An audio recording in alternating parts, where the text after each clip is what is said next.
Did the world wars, revolutions, and big events of human history evolve naturally, or were they calculated and pre-planned? If they were pre-planned, who planned them, and what are they planning for the future of humanity? The answer to this puzzling question can be found within the boundaries of 3 of the world's most powerful cities. Those 3 cities belong to no nation and pay no taxes. They are Washington's District of Columbia, which is not part of the city of Washington or of the United States, the inner city of London, which is not part of London or England, and Vatican City, which is not part of Rome or Italy. These cities, called city-states, have their own independent flag, their own separate laws, and their own separate identity.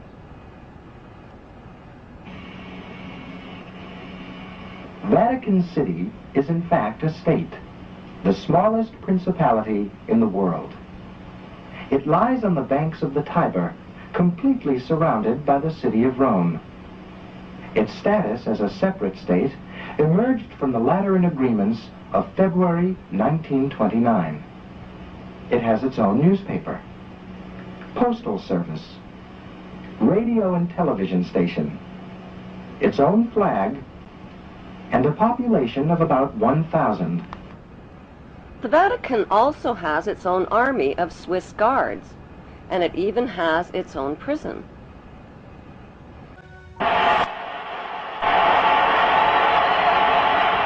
The Vatican rules over approximately 2 billion of the world's 6.1 billion people. The colossal wealth of the Vatican includes enormous investments with the Rothschilds in Britain, France, and the USA, and with giant oil and weapons corporations like Shell and General Electric. The Vatican solid gold bullion worth billions is stored with the Rothschild-controlled Bank of England and the U.S. Federal Reserve Bank.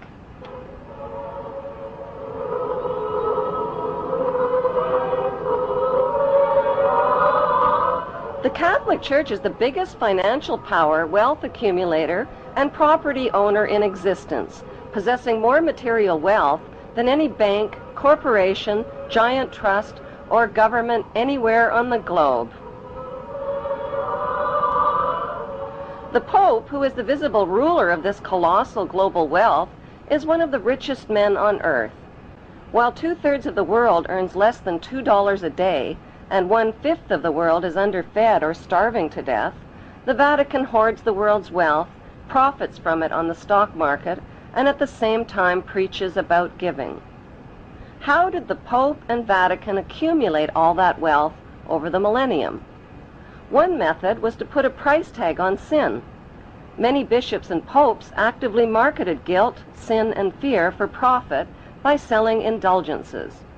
Worshippers were encouraged to prepay for sins they hadn't yet committed and get pardoned ahead of time. Those who didn't pay up risked eternal damnation in Satan's oven. Pope Leo X rebuilt St. Peter's Basilica, selling tickets out of hell and tickets to heaven. During the Dark Ages, the Catholic Church not only hoarded the wealth they collected from the poor, but hoarded knowledge. They kept the masses ignorant and in the dark by denying them a basic education. During World War II, the Vatican was criticized for supporting Hitler and his Nazi regime. To this day, the Vatican is still under investigation for plundering Nazi gold from the Swiss bank accounts of Jewish Holocaust victims. Over the past 5 decades, more than 1,500 priests and bishops have been identified in the sexual assault of tens of thousands of boys and girls in their trusting congregations and orphanages. Why is this filthy rich institution preaching spiritual values of poverty and chastity while cardinals, bishops, and priests cover up their crimes of sexual abuse? Why has the Church fought and resisted the compensation claims of their sexually, emotionally, and spiritually traumatized victims? Like Vatican City, London's inner city is also a privately owned corporation or city-state, located right smack in the heart of Greater London. It became a sovereign state in 1694 when King William III of Orange privatized and turned the Bank of England over to the bankers. By 1812, Nathan Rothschild crashed the English stock market and scammed control of the Bank of England. Today, the city-state of London is the world's financial power center and the wealthiest square mile on the face of the earth. It houses the Rothschild-controlled Bank of England, Lloyd's of London, the London Stock Exchange, all British banks, the branch offices of 385 foreign banks, and 70 U.S. banks. It has its own courts, its own laws, its own flag, and its own police force. It's not part of Greater London or England or the British Commonwealth and pays no taxes. The city-state of London houses Fleet Street's newspaper and publishing monopolies. It is also the headquarters for worldwide English Freemasonry and headquarters for the worldwide money cartel known as the Crown. Contrary to popular belief, the Crown is not the royal family or the British monarch. The Crown is the private corporate city-state of London. It has a council of 12 members who rule the corporation under a mayor called the Lord Mayor. The Lord Mayor and his 12-member council serve as proxies or representatives who sit in for 13 of the world's wealthiest, most powerful banking families. This ring of 13 ruling families includes the Rothschild family, the Warburg family, the Oppenheimer family, and the Schiff family. These families and their descendants run the Crown Corporation of London. The Crown Corporation holds the title to worldwide Crown land in Crown colonies like Canada, Australia, and New Zealand. The British Parliament and the British Prime Minister serve as a public front for the hidden power of these ruling Crown families. Like the city-state of London and the Vatican, a third city-state was officially created in 1982. That city-state is called the District of Columbia and is located on 10 square miles of land in the heart of Washington. The District of Columbia flies its own flag and has its own independent constitution. Although geographically separate, the city-states of London, the Vatican, and the District of Columbia are one interlocking empire called Empire of the City. The flag of Washington's District of Columbia has 3 red stars, one for each city-state in the 3-city empire. This corporate empire of 3 city-states controls the world economically through London's inner city, militarily through the District of Columbia, and spiritually through the Vatican.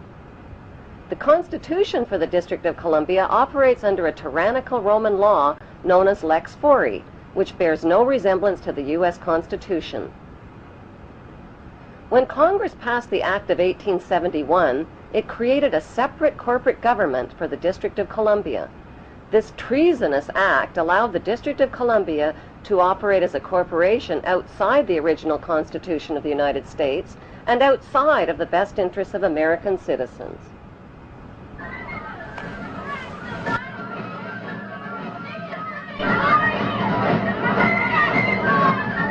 A sobering study of the signed treaties and charters between Britain and the United States exposes a shocking truth. The United States has always been, and still is, a British Crown colony. King James I was famous not for just changing the Bible into the King James Version, but for signing the First Charter of Virginia in 1606. That charter granted America's British forefathers a license to settle and colonize America. The charter also guaranteed that future kings and queens of England would have sovereign authority over all the citizens and colonized land in America stolen from the Indians. After America declared its independence from Great Britain, the Treaty of 1783 was signed. That treaty specifically identifies the King of England as the Prince of the United States and contradicts the belief that America won the War of Independence. Although King George III of England gave up most of his claims over his American colonies, he kept his right to continue receiving payment for his business venture of colonizing America. If America had really won the War of Independence, they would never have agreed to pay debts and reparations to the King of England. When Congress passed the 13th Amendment to the Constitution, the U.S. President was made subservient to the King of England. The 13th Amendment is called the Title of Nobility Amendment and forbids U.S. presidents and their officials from using royal titles like king or prince or baron. For some mysterious reason, the 13th Amendment, which was ratified in 1810, no longer appears on current copies of the Constitution. America's blood-soaked War of Independence against the British bankrupted America and turned its citizens into permanent debt slaves of the King. In the War of 1812, the British torched and burned to the ground the White House and all U.S. government buildings, and destroyed ratification records of the U.S. Constitution. 1 century later, a corrupt U.S. Congress committed the biggest theft in world history.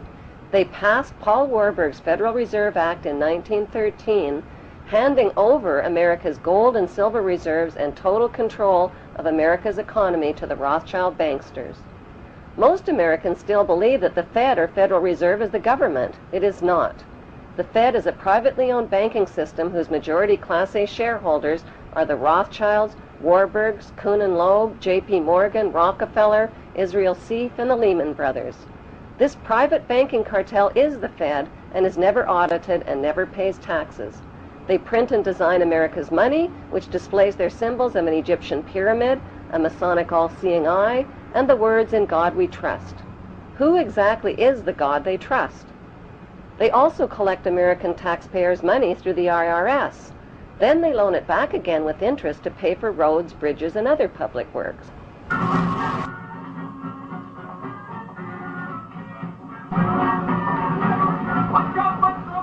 American presidents are handpicked and financed by these special interest power groups.